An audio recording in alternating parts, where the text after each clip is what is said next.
Good morning class, I am Mr. Chauhan. Today I am going to tell you something about numbers या number system की बात करते हैं. तो सबको स्टार्ट करने से पहले before you have to draw a line और सेंटर पे जीरो ड्रॉ कर लो और राइट हैंड साइड पे कुछ नंबर्स लिख लो, लेफ्ट हैंड साइड पे कुछ नंबर्स लिख लो. अभी उनके साइन रिप्रेजेंट मत करो, अभी साइन रिप्रेजेंट करने के लिए बताया जाएगा. तो नंबर्स क्या होते हैं? Numbers basically we are having two types numbers. First number is real numbers, another number is imaginary numbers. Real numbers are those numbers जो मेरे पास जैसे कि जो नंबर लाइंस पे आ सके वो हमारे उतने रियल नंबर्स होते हैं, और जो नंबर लाइन पे नहीं आ सकते हैं वो हमारे को इमेज नंबर्स हो गए. इमेज नंबर्स जो नंबर्स होते हैं वो होते हैं जैसे कि कॉम्प्लेक्स नंबर टाइप में आई वाली फॉर्म में आते हैं. इनको क्लास 11 में पढ़ लीजिएगा बहुत अच्छे से. अभी कुछ भी नहीं है उसके लिए, क्लास 11 में बहुत कुछ है. कॉम्प्लेक्स नंबर है, आई है, आयोटा करके आई इज इक्वल टू √-1, ये बहुत कुछ है उसके बारे में. तो हमें जो बात करनी है वो हमें सिर्फ बात करनी है रियल नंबर्स को लेके, उसके अंदर के जो बहुत सारे मटेरियल्स हैं उनको लेके बात करनी है. तो real numbers further two types में क्लासीफाई हो जाते हैं. कैसे? अब पहला जो नंबर होता है वो हमारा रेशनल नंबर होता है, दूसरा हमारा क्या होता है? इरेशनल नंबर्स होता है. तो अभी अगर कोई आपसे पूछे कि भैया क्या सारे रेशनल नंबर्स रियल नंबर्स होते हैं, तो आप बोल सकते हैं हाँ. लेकिन अगर कोई बोलते क्या सारे रियल नंबर सारे रेशनल नंबर्स हैं, तो बोल सकते हो नहीं, क्योंकि रियल नंबर्स जो है वो दो पार्ट में डिवाइड हुआ है. कैसे? एक वो डिवाइड हुआ है रेशनल में, एक इरेशनल में. तो इसका मतलब सारे रेशनल नंबर तो रियल नंबर्स हो सकते हैं, लेकिन सारे रियल नंबर्स रेशनल नंबर नहीं हो सकते हैं. ठीक है, वेरी गुड. तो अच्छा, रेशनल नंबर्स क्या होते हैं? रेशनल नंबर्स वो होते हैं जो p/q वाली फॉर्म में होते हैं. अच्छा, p और q क्या होते हैं? अच्छा, p और q जो होते हैं वो हमारे क्या होते हैं? इंटीजर्स होते हैं. p और q क्या होते हैं? इंटीजर्स होते हैं. पॉजिटिव, नेगेटिव, वॉटएवर जो भी हो. ठीक है. q क्या होता है? q जो होता है वो does not equal to zero होता है. Does not equal to zero क्यों नहीं हो सकता? मतलब q अगर जीरो क्यों नहीं हो सकता, उसके पीछे भी कारण है कि अगर भैया अगर q जीरो हो गया तो जो नंबर होगा ना फिर नॉट डिफाइंड हो जाएगा. तो इसलिए हम q को जीरो नहीं लिखते हैं, हमारा q जीरो नहीं होता है. ठीक है.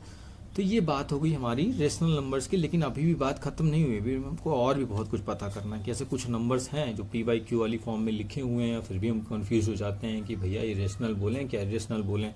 अब देखते हैं. जैसे कि सपोज करो मेरे पास लिखा हुआ है कुछ एक नंबर है, वो है तो p/q वाली फॉर्म में, लेकिन अगर उसको मैं डिवाइड करता हूँ तो वो उसके जो डिवाइड करने के बाद नॉन रिपीटिंग नंबर्स आते हैं. रिपीट ही नहीं होता है एक सेट ऑफ पैटर्न के बाद, लेकिन हम फिर भी बोलते हैं कि रेशनल है कि क्या है. जैसे हमारा पाई को लेकर जो आई को हम देखते हैं 22/7, यार ये तो रेशनल होगा, फिर लोग बोलते हैं नहीं ये रेशनल है. तो सब चीज़ों को लेकर भी कन्फ्यूज़न दूर करते हैं. तो पहली बात होती है रेशनल नंबर वो नंबर होते हैं कि जो क्या हो? टर्मिनेटिंग हो. टर्मिनेटिंग का सीधा सीधा मतलब है कि भैया आपको कहीं से निकाल देना. निकालने का मतलब जब आप निकाले जाएंगे ना आपके पास कुछ नहीं बचेगा. कुछ नहीं बचने का मतलब बचना मतलब रिमाइंडर. याद रखिएगा, जैसे सपोज कीजिए 1/2 लिखा हुआ है. 1/2 को अगर आपने डिवाइड किया तो आपको क्या मिला? 0.5. 0.5 मिला. क्या रिमाइंडर में कुछ बचा था? नहीं बचा था. तो ये कैसा नंबर हो गया? टर्मिनेटिंग नंबर हो गया. अगर टर्मिनेट हो रहा है नंबर तो ये क्या है? हमारा रेशनल नंबर है. अच्छा, एक और बात है, दूसरा इसी के अंदर पार्ट है कि नॉन टर्मिनेटिंग हो. जैसे कि हमारा 2/3 हमारा क्या है? नॉन टर्मिनेटिंग है कि नहीं है? लेकिन बट देखो 2/3 होगा, तुम डिवाइड करोगे तुमको देखना क्या मिलेगा? 0.66666. अब 6 क्या है? रिपीट कर रहा है. अगर नंबर क्या हो? नॉन टर्मिनेटिंग हो बट रिपीटिंग हो. नंबर क्या हो? नॉन टर्मिनेटिंग हो बट रिपीटिंग हो, तो हम उसे क्या बोलते हैं? रेशनल नंबर्स बोलते हैं. रेशनल नंबर्स के दो टाइप हैं, याद रखिए. पहला टर्मिनेटिंग, दूसरा नॉन टर्मिनेटिंग बट रिपीटिंग. तो ये क्या हो गया? रेशनल नंबर्स हो गया. अब इरेशनल नंबर्स क्या होते हैं? इरेशनल नंबर्स वो नंबर्स होते हैं कि जो रेशनल नंबर नहीं होते वो इरेशनल नंबर्स होते हैं. या फिर हम इस कुछ इस तरह से याद रखें कि नॉन टर्मिनेटिंग नॉन रिपीटिंग, मतलब जो नंबर हमारे टर्मिनेट भी नहीं हो रहे हैं और ना ही उनका सेट ऑफ पैटर्न रिपीट हो रहा है. जैसे कि 0.123 फिर चालू हो गया 1 2 3 4 5, फिर 1 2 3 4 5 6 7 8. तो कहीं भी सेट ऑफ पैटर्न रिपीट नहीं हो रहा है कि देखो 1 2 3 था, फिर 3 डिजिट के बाद 1 2 3 4 5 6 हो गया, फिर इन 6 डिजिट्स के बाद 1 2 3 4 5 6 7 8 हो गया. तो कोई सेट ऑफ पैटर्न नहीं रिपीट हो गया. 3 डिजिट्स के बाद ये नंबर रिपीट हो रहे हैं. अब ये नंबर रिपीट नहीं हो रहे तो ये नंबर्स क्या हो गए? इरेशनल नंबर्स हो गए. अच्छा, इरेशनल नंबर्स को और अच्छे तरीके से जाना जाता है जैसे कि √2, √3. अब √4 को आप इरेशनल मत बोल दीजिएगा. क्यों नहीं बोल सकते √4 को इरेशनल? क्योंकि √4 को अगर आप स्क्वायर रूट हटाओगे तो नंबर मुझे क्या मिलेगा? 2 मिलेगा. 2 हमारा इरेशनल नंबर नहीं होता है, 2 हमारा क्या होता है, रेशनल नंबर्स होता है। तो बात हो गई ये भी आपकी रेशनल और इरेशनल को लेके। अब रेशनल नंबर्स फर्दर क्लासीफाई किए जाते हैं, तो मैं पहले बात करूँगा फ्रैक्शन की। रेशनल नंबर को हमने क्लासीफाई किया तो फ्रैक्शन मिला। फ्रैक्शन हमारे पास क्या होता है, वो भी पी बाई क्यू वाली फॉर्म में होता है, लेकिन यहाँ जो पी और क्यू होते हैं वो इंटीजर्स नहीं होते हैं। यहाँ जो पी और क्यू होते हैं, अगर मैं जनरली बात करूँ तो पॉजिटिव इंटीजर्स होते हैं, या मैं बात करूँ वो क्या होते हैं, हमारे नेचुरल नंबर्स होते हैं। पी और क्यू क्या होते हैं, नेचुरल नंबर्स होते हैं। लेकिन यहाँ एक चीज़ कॉमन है रेशनल नंबर वाली, क्या, क्यू यहाँ भी does not equal to zero होता है, क्यू यहाँ भी जीरो नहीं हो सकता। ठीक है, तो ये चीज़ याद रखिएगा कि जहाँ पे जो पी और क्यू हैं ये भी पी बाई क्यू वाली फॉर्म में होते हैं। ये यहाँ जो पी और क्यू हैं वो नेचुरल नंबर्स हैं। रेशनल नंबर्स में जो पी और क्यू थे वो क्या थे, इंटीजर्स थे। अब फ्रैक्शन जो है वो फर्दर 3 टाइप में होता है। कैसा, अब जनरली बुक्स में बहुत सारे टाइप्स हैं, हम 3 टाइप की बात करेंगे। एक हमारा होता है प्रॉपर, एक होता है इम्प्रॉपर, एक होता है मिक्स फ्रैक्शन। प्रॉपर फ्रैक्शंस क्या होते हैं, प्रॉपर फ्रैक्शन वो फ्रैक्शन होते हैं जहाँ पे न्यूमरेटर जो होता है वो डिनोमिनेटर्स से क्या होता है, छोटा होता है। न्यूमरेटर जो होता है वो डिनोमिनेटर से क्या होता है, छोटा होता है। जैसे कि 3/4, ये हमारा क्या है, प्रॉपर फ्रैक्शन है। इम्प्रॉपर फ्रैक्शन क्या होते हैं, प्रॉपर फ्रैक्शन वो फ्रैक्शन होते हैं जहाँ पे न्यूमरेटर बड़ा होता है, डिनोमिनेटर क्या होता है, छोटा होता है, जैसे कि 4/3। अब मिक्स फ्रैक्शंस क्या होते हैं, मिक्स फ्रैक्शन भैया वो फ्रैक्शन होते हैं जैसे कि 2 नंबर्स का मिक्सअप, जैसे कि होल नंबर हो और फ्रैक्शन हो, उनका मिक्सअप, जैसे 1/3। तो ये मेरा क्या हो गया, मिक्स फ्रैक्शन हो गया। ठीक है, अब बात करते हैं हम इंटीजर्स की। इंटीजर्स हमारे पास कितने टाइप्स के होते हैं, इंटीजर्स हमारे पास 2 टाइप के होते हैं। अभी जो आपने 0 लिखा हुआ था ना, उसके राइट हैंड साइड पे सारे प्लस प्लस प्लस प्लस वाले नंबर लिख लीजिए, लेफ्ट हैंड साइड पे माइनस वाले नंबर्स लिख लीजिए। अब जैसे ही आप 0 के राइट हैंड साइड ट्रेवल करते हैं तो वो नंबर्स जो हो क्या होते हैं, हमारे पॉजिटिव इंटीजर्स होते हैं। अगर आप 0 के निगेटिव मतलब लेफ्ट हैंड साइड ट्रेवल करते हैं तो वो नंबर्स क्या हो जाते हैं, निगेटिव इंटीजर्स हो जाते हैं। तो अभी 2 चीज़ों की बात हुई है। इंटीजर्स कैसे होते हैं, 2 टाइप के होते हैं, पॉजिटिव इंटीजर, निगेटिव इंटीजर्स। और भी 2 टाइप के इंटीजर्स होते हैं। जैसे कि सपोज करो 0 से लेके प्लस इन्फिनिटी तक का कोई नंबर ले लिया गया, तो उन्हें हम क्या बोलेंगे, उन्हें हम या तो होल नंबर बोलेंगे या फिर और क्या बोलेंगे, उन्हें हम बोलेंगे नॉन निगेटिव इंटीजर्स। ठीक है, क्या बोलेंगे, नॉन निगेटिव इंटीजर्स। अच्छा, 0 से लेके इधर लेफ्ट हैंड साइड वाले सारे नंबर ले लिए गए, तो उन्हें हम क्या बोलेंगे, उन्हें हम बोलेंगे नॉन पॉजिटिव इंटीजर्स। क्या बोलेंगे, नॉन पॉजिटिव इंटीजर्स। ये थोड़ी नई चीज़ है, आपको नहीं मिलेगी कहीं भी। अच्छा, इंटीजर्स की बात हो गई। फिर बात आती है नेचुरल नंबर्स को लेकर। नेचुरल नंबर्स क्या होते हैं, नेचुरल नंबर्स वो नंबर्स होते हैं जो आप बचपन से पढ़ते चले आ रहे हैं, काउंटिंग 1 2 3 4 5 6। बचपन में कभी उन्होंने 0 से काउंटिंग नहीं स्टार्ट की थी, 1 से स्टार्ट की थी। तो 1 2 3 4 5 6 7 8 9 ये क्या हो गए, आपके नेचुरल नंबर्स हो गए। तो लिख सकते हैं कि number which start from 1 are called natural numbers. फिर बात करते हैं होल नंबर्स क्या होते हैं। अच्छा, होल नंबर्स वो नंबर्स होते हैं कि जो नंबर्स कहाँ से स्टार्ट हों, 0 से स्टार्ट हों, वो क्या होते हैं, whole number. 0 1 2 3 4 5 6 7 8 9 that so on तक। तो इनको कैसे लिख सकते हैं, number which starts from 0 are called whole numbers.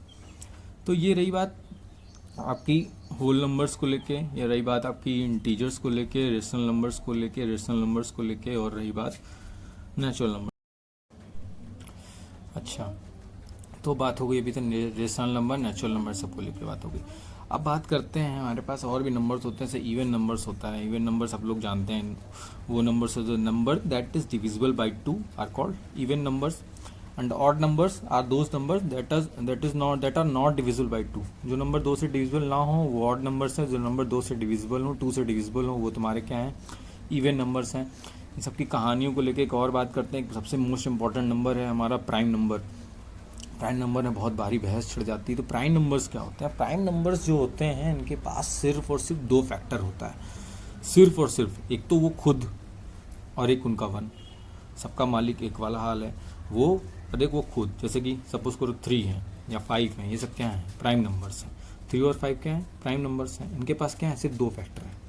अच्छा, जिनके पास अगर 2 से ज़्यादा फैक्टर हैं उन्हें क्या बोलेंगे, इनके पास 2 से ज़्यादा फैक्टर हैं उन्हें क्या बोलेंगे, कंपोजिट नंबर्स बोलेंगे। Composite numbers are those are having more than 2 factors. इनके पास 2 से ज़्यादा फैक्टर हैं, वो क्या है, कंपोजिट नंबर है। अच्छा, सबसे बड़ी प्रॉब्लम है कि 1 को हम क्या बोलते हैं।